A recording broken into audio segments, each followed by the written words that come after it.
ही गोष्ट मागतं पण मी देऊ शकत नाही. बाप म्हणून मी. अहो तो प्रथम लहान आहे, त्याला कळत नाही काय बोलायचं काही नाही. तो काही बोलला असेल ना तर त्याचा नका एवढा विचार करत. फक्त असे विचार बाजूला सरकवून काही होत नाही.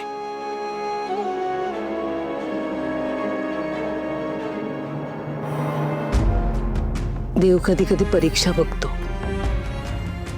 हेही दिवस जातील. कसं आहे ना, खोटी अशा मनाशी बाळगून काही होत नाही.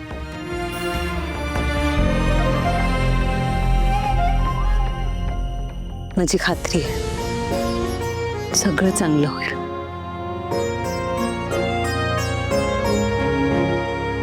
एक टेंडर भरलंय मी.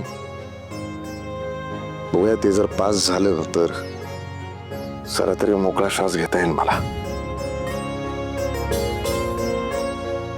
अगं तुम्ही इतके प्रामाणिक प्रयत्न करताय. माझी खात्री आहे की ते टेंडरचं काम नक्की होईल. काय ग, नवीन लग्न झालंय तुमचं? मारे नवऱ्याचा हात धरून गप्पा मारत बसलीस ती. घरातली कामं कर जा. आणि एवढीच जर काळजी वाटत होती ना, मग चेक का नाही दिलास त्याला? चल जा. मोठी काळजी वाटणारी.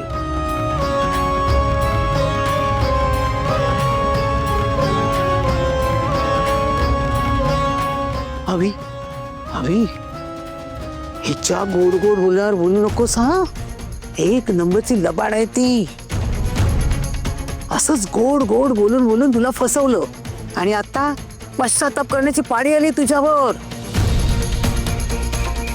माझं लग्न झालं आणि आयुष्यच बदललं माझं.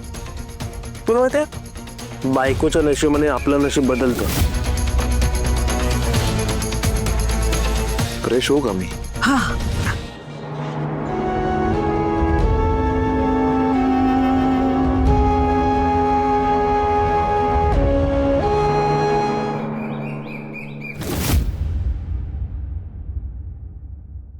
आपण बायकांना फार समाधानी असतो.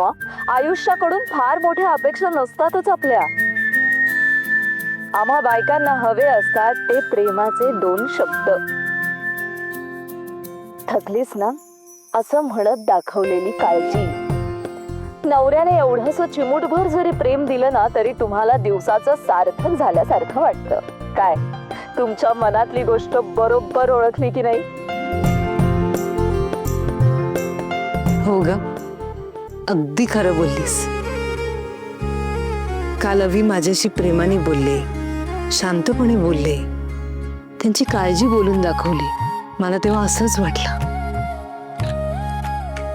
देव करो आणि अवींचा मूड कायम असाच शांत राहू दे.